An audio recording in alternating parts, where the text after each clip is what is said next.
Hi friends, welcome back to our YouTube channel Gruhini lifestyle. ಇವತ್ತಿನ ವಿಡಿಯೋದಲ್ಲಿ ನಿಮಗೆಷ್ಟು ಎಕ್ಕೆದೆಲೆ ಬಗ್ಗೆ ಗೊತ್ತು, ಎಕ್ಕೆದೆಲೆಯ ಮಹತ್ವದ ಬಗ್ಗೆ ನಾವು ನೋಡ್ತಾ ಹೋಗೋಣ. ಹಾಗೆ ರಥಸಪ್ತಮಿಯ ದಿನ ಎಕ್ಕೆದೆಲೆ ಸ್ನಾನವನ್ನು ಏಕೆ ಮಾಡಬೇಕು ಅನ್ನೋದ್ರ ಬಗ್ಗೆನೂ ನಾವು ಈ ವಿಡಿಯೋದಲ್ಲಿ ತಿಳ್ಕೊತಾ ಹೋಗೋಣ. ಮೊದಲನೇದಾಗಿ ನಾವು ಸೂರ್ಯನ ಕಿರಣಗಳನ್ನು ಅತಿ ಹೆಚ್ಚಾಗಿ ಇರುವ ಸತ್ವಗಳನ್ನೆಲ್ಲ ಈ ಎಕ್ಕೆದೆಲೆ ಅಥವಾ ಅರ್ಕದೆಲೆ ಅಂತಲೂ ಕರಿತೀವಿ. ಈ ಎಕ್ಕೆದೆಲೆ ಹೀರ್ಕೊಂಡಿರುತ್ತೆ. ಅದಕ್ಕೋಸ್ಕರ ಈ ಎಲೆನ ನಾವು ರಥಸಪ್ತಮಿಯ ದಿನ ನೀರಿನಲ್ಲಿ ಹಾಕಿಬಿಟ್ಟು ತಲೆ, ಭುಜ, ಕತ್ತು, ಕಂಕುಳ, ತೊಡೆ ಮತ್ತು ಪಾದಗಳ ಮೇಲಿರಿಸಿ ಸ್ನಾನ ಮಾಡೋದರಿಂದ ರಥಸಪ್ತಮಿಯಲ್ಲಿ ಒಂದು ವಿಶೇಷತೆ ಆಗಿರುತ್ತೆ.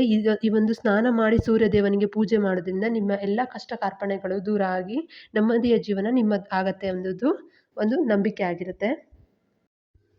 ಎಕ್ಕದ ಎಲೆಗಳಿಗೆ ಚರ್ಮಕ್ಕೆ ಸಂಬಂಧಿಸಿದ ಸಮಸ್ಯೆಗಳನ್ನು, ರೋಗಗಳನ್ನು ನಿವಾರಿಸುವ ಸಾಮರ್ಥ್ಯ ಇರುತ್ತೆ.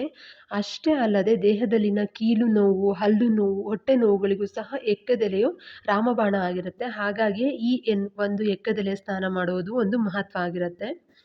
ಎಕ್ಕದ ಹೂವು ಅಥವಾ ಬೀಜಗಳನ್ನು ಸೇವಿಸೋದ್ರಿಂದ ಹೊಟ್ಟೆ ನೋವುಗಳಿಗೂ ಸಹ ಎಕ್ಕದ ಗಿಡ ಅದರ ಎಲೆಗಳಲ್ಲಿರುವ ಔಷಧಿ ಅಂಶಗಳಿಂದ ಪರಿಹಾರ ಸಿಗತ್ತೆ. ಹಾಗಾಗಿ ಎಕ್ಕದೆಲೆ ಸ್ನಾನ ಒಂದು ಮಹತ್ವ ಆಗಿರುತ್ತೆ.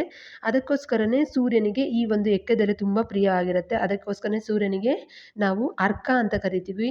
ಅರ್ಕ ಅಂದರೆ ಅರ್ಕದೆಲೆ ಅಂದರೆ ಈ ಎಕ್ಕೆಲೆನ ಅರ್ಕದೆಲೆ ಅಂತ ಕರಿತೀವಿ. ಸೂರ್ಯನಿಗೆ ಅರ್ಕ ಅಂತ ಕರಿತೀವಿ. ಹಾಗೆ ವಿಶೇಷ ಹಾಗೂ ಅಪರೂಪದ ಬಿಳಿ ಎಕ್ಕೆಗಳು ಸಾಮಾನ್ಯವಾಗಿ ಶಿವನ ಆರಾಧನೆಗೆ ನಾವು ಈ ಒಂದು ಎಕ್ಕೆದೆಲೆಯನ್ನು ಬಳಸ್ತೇವೆ. ಹಿಂದೂ ಧರ್ಮದಲ್ಲಿ ಕೆಲವು ಗಿಡಮರಗಳಿಗೆ ವಿಶೇಷ ಸ್ಥಾನವನ್ನು ನೀಡಲಾಗಿದೆ. ಗಿಡಗಳು ದೇವರ ಪ್ರತೀಕ ಅಥವಾ ಪ್ರತಿರೂಪ ಅಂತಲೇ ನಾವು ಕರಿತೀವಿ. ಅಂತಹ ಪವಿತ್ರ ಸಸ್ಯಗಳು ದೇವರಿಗೂ ಅತ್ಯಂತ ಪ್ರಿಯವಾಗಿರ್ತವೆ. ಅಂತಹ ಒಂದು ಶ್ರೇಷ್ಠ ಶಕ್ತಿಯನ್ನು ಹೊಂದಿರುವ ಸಸ್ಯಗಳಲ್ಲಿ ಎಕ್ಕದ ಗಿಡ ಕೂಡ ಒಂದಾಗಿರುತ್ತೆ. ಈ ಒಂದು ಎಕ್ಕದ ಗಿಡದ ಬೇರಿನಿಂದ ಮಾಡಿದ ಗಣೇಶನ ಮೂರ್ತಿ ಅತ್ಯಂತ ಶುಭವಾಗಿರುತ್ತೆ. ಈ ಒಂದು ಗಣೇಶನ ಮೂರ್ತಿ ಪೂಜಿಸೋದ್ರಿಂದ ಕೂಡ ನಮಗೆ ಒಂದು ಒಳ್ಳೆಯ ಮಂಗಳಕರವಾದ ವಾತಾವರಣ ಸೃಷ್ಟಿಯಾಗತ್ತೆ ಅಂತಲೇ ಹೇಳ್ಬೋದು. ಮಂದಾರ ಪುಷ್ಪ ಅಥವಾ ಎಕ್ಕೆದೆಲೆ ಇದು ಶಿವನಿಗೆ ಅತ್ಯಂತ ಪ್ರಿಯವಾದದ್ದು ಹಾಗೂ ಸೂರ್ಯನಿಗೂ ಅತ್ಯಂತ ಪ್ರಿಯವಾದ ಒಂದು ಪುಷ್ಪ ಆಗಿರುತ್ತೆ. ಎಕ್ಕದ ಹೂಗಳು ಅದ್ಭುತ ರೀತಿಯ ಔಷಧ ಗುಣಗಳನ್ನು ಒಳಗೊಂಡಿರ್ತವೆ. ಆದ್ದರಿಂದ ಸಾಕಷ್ಟು ಅನಾರೋಗ್ಯಗಳಿಗೆ ಇದು ರಾಮಬಾಣವಾಗಿ ಕೆಲಸವನ್ನು ಮಾಡುತ್ತೆ. ಈ ಬಿಳಿ ಎಕ್ಕವನ್ನು ಭಕ್ತಿಯಿಂದ ಶಿವಲಿಂಗಕ್ಕೆ ಅರ್ಪಿಸಿದರೆ ಶಿವನು ಸಂತುಷ್ಟನಾಗಿ ಸಮೃದ್ಧಿಯನ್ನು ನಮಗೆ ಆಶೀರ್ವದಿಸ್ತಾನೆ ಅನ್ನೋದು ನಮ್ಮ ಒಂದು ನಂಬಿಕೆ ಆಗಿರುತ್ತೆ. ನಿತ್ಯವೂ ನೀವು ಬಿಳಿ ಎಕ್ಕದ ಗಿಡಕ್ಕೆ ಪ್ರಾರ್ಥನೆಯನ್ನು ಸಲ್ಲಿಸಿ. ಇಲ್ಲವಾದರೆ ನೀವು ಮಾಡಿಕೊಳ್ಳುವ ಈ ಪ್ರಾರ್ಥನೆಯು ಬೇಗ ಫಲ ಆಗಬೇಕು ಅಂದರೆ ನೀವು ಒಂದು ಪ್ರಾರ್ಥನೆಯನ್ನು ಎಕ್ಕದ ಗಿಡದ ಮೇಲೆ ಮಾಡೋದ್ರಿಂದ ತುಂಬಾ ಒಳ್ಳೆಯದು. ಹಾಗೂ ಬಿಳಿ ಎಕ್ಕದ ಗಿಡದ ಮುಂದೆ ಸೂರ್ಯದೇವರಿಗೆ ನಮಸ್ಕರಿಸಿ ಅದರ ಎಲೆಯಿಂದ ರವಿ ಗ್ರಹಕ್ಕೆ ಭಕ್ತಿಯಿಂದ ಪೂಜೆ ಸಲ್ಲಿಸಿದರೆ ಸೂರ್ಯ ದೋಷಗಳು ಅಥವಾ ಸೂರ್ಯನ ಒಂದು ನಿಮ್ಮ ಜಾತಕದಲ್ಲಿ ದುರ್ಬಲನಾಗಿದ್ದರೆ ಅವೆಲ್ಲ ಸಮಸ್ಯೆಗಳು ಸಂಪೂರ್ಣವಾಗಿ ನಿವಾರಣೆಯಾಗುತ್ತೆ. ಪೂಜೆಯಲ್ಲಿ ಗಣಪತಿ, ಶಿವ, ಆಂಜನೇಯನಿಗೆ ಬಿಳಿ ಎಕ್ಕದ ಹೂವನ್ನು ಇಟ್ಟು ಪೂಜೆ ಸಲ್ಲಿಸಿದರೆ ಹಲವಾರು ದೋಷಗಳಿಂದ ನೀವು ಮುಕ್ತರಾಗಬಹುದು. ಅದೇ ರೀತಿಯಾಗಿ ಶನಿ ದೋಷವಿದ್ದರೆ ಪ್ರತಿ ಮಂಗಳವಾರ ಮತ್ತು ಶನಿವಾರ ಬಿಳಿ ಎಕ್ಕದ ಹೂವಿನಿಂದ ಹಾರವನ್ನು ತಯಾರಿಸಿ ಅದನ್ನು ಆಂಜನೇಯ ಅಥವಾ ಶನಿ ದೇವರಿಗೆ ಅರ್ಪಿಸಿದರೆ ತುಂಬಾ ಒಳ್ಳೆಯದು. ಹಾಗೆ ಬಿಳಿ ಎಕ್ಕದ ಗಿಡ ಗಣೇಶನಿಗೆ ಬಹಳ ಪ್ರಿಯವಾದದ್ದು. ಗಣಪತಿಗೆ ಬಿಳಿ ಎಕ್ಕದ ಹೂವನ್ನು ಮಾಲೆ ಮಾಡಿ ಅರ್ಪಿಸಿದರೆ ನಿಮ್ಮ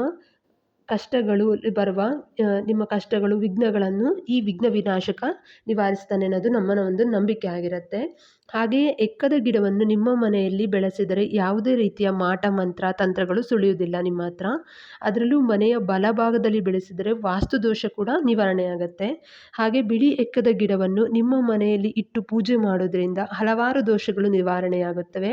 ಮನೆಯಲ್ಲಿ ಹಣಕಾಸು ಸಮಸ್ಯೆಗಳು ಸಹ ಸರಿಯಾಗ್ತವೆ.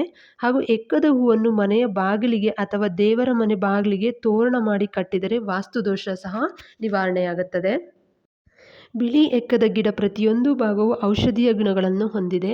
ಬಿಳಿ ಎಕ್ಕದ ಗಿಡದ ಹಾಲು ಮಾತ್ರ ತುಂಬ ವಿಷಪೂರಿತವಾಗಿರುತ್ತೆ. ಅದನ್ನು ಬಿಟ್ಟರೆ ಬೇರೆ ಎಲ್ಲ ಗಿಡದ ಸರಿಸುಮಾರು ಒಂದು 64 ಔಷಧೀಯ ಗುಣಗಳನ್ನು ಈ ಗಿಡ ಹೊಂದಿದೆ. ಎಕ್ಕದ ಬೇರನ್ನು ಅರಿಶಿಣದಲ್ಲಿ ತೆಗೆದು ನೀರಿನಲ್ಲಿ ಸೇವಿಸಿದರೆ ದೇಹದಲ್ಲಿ ಇರುವ ವಿಷದ ಅಂಶ ಕೂಡ ನಿರ್ಮೂಲನೆಯಾಗುತ್ತೆ. ಹಾಗೆ ಕಾಲುಗಳಲ್ಲಿ ಮುಳ್ಳು ಚುಚ್ಚಿದರೆ, ಮುಳ್ಳು ಏನಾದ್ರು ಒಳಭಾಗದಲ್ಲಿತ್ತು ಅಂದರೆ ಆ ಭಾಗಕ್ಕೆ ಎಕ್ಕೆ ಗಿಡದ ಹಾಲನ್ನು ಬಿಟ್ಟರೆ ಮುಳ್ಳು ಸಹ ಮೇಲೆ ಬರುತ್ತೆ. ಅದೇ ರೀತಿಯಾಗಿ ಅತಿಯಾದ ಬೆನ್ನು ನೋವು, ಮಂಡಿ ನೋವು ಇದ್ದರೆ ಎಕ್ಕೆ ಗಿಡದ ಎಲೆಗಳನ್ನು ಬೆಂಕಿ ಕಂಡಕ್ಕೆ ಸೋಕಿಸಿ ಆ ಜಾಗಕ್ಕೆ ಶಾಖ ಕೊಟ್ಟರೆ ನೋವು ಸಹ ನಿಧಾನವಾಗಿ ಕಡಿಮೆ ಆಗುತ್ತೆ.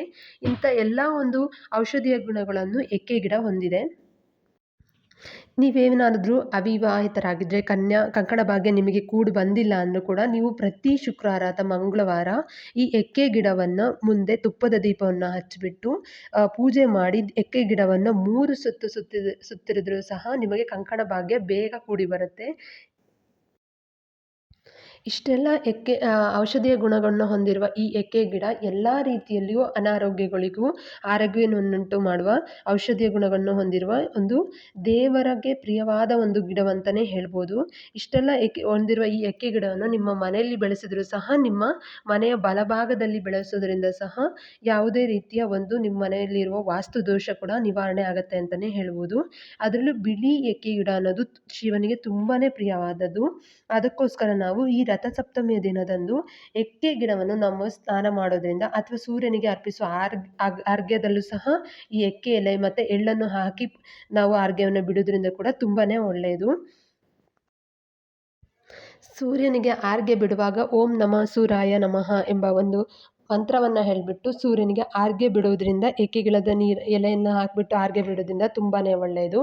ಮತ್ತು 7 ಒಂದು ಎಕ್ಕೆ ಗಿಡಗಳನ್ನು ಎಲೆಗಳನ್ನು ತಗೋಬಿಟ್ಟು ಅದ್ರ ಮೇಲೆ ತುಪ್ಪದ ದೀಪವನ್ನು ಹಚ್ಚಿಬಿಟ್ಟು ನಾವು ರಥಸಪ್ತಮಿಯ ದಿನದಂದು ದೇವರಿಗೆ ಪೂಜಿಸಿದರೆ ನಿಮ್ಮ ಎಲ್ಲ ಕಷ್ಟ ಕಾರ್ಪಣ್ಯಗಳು ದೂರ ಆಗಿ ಸಂಪತ್ತು, ನೆಮ್ಮದಿ, ಖುಷಿ ನಿಮ್ಮ ಮನೆಯಲ್ಲಿ ಯಾವಾಗಲೂ ಸದಾಕಾಲ ಇರುತ್ತೆ ಅನ್ನೋದು ನಮ್ಮ ಹಿರಿಯರು ಮೊದಲಿಂದ ಮಾಡ್ಕೊಂಡು ಬಂದಿರೋಂಥ ನಂಬಿಕೆ ಆಗಿದೆ. ಇದಾಗಿತ್ತು ಇವತ್ತಿನ ವಿಡಿಯೋ. ಈ ವಿಡಿಯೋ ಇಷ್ಟ ಆಗಿದ್ರೆ ಪ್ಲೀಸ್ ಲೈಕ್ ಮಾಡಿ, ಶೇರ್ ಮಾಡಿ, ಕಮೆಂಟ್ ಮಾಡಿ, ಹಾಗೆ ಚಾನಲ್ನ ಸಬ್ಸ್ಕ್ರೈಬ್ ಮಾಡ್ಕೊಳ್ಳೋದನ್ನ ಮರಿಬೇಡಿ. Thanks for watching.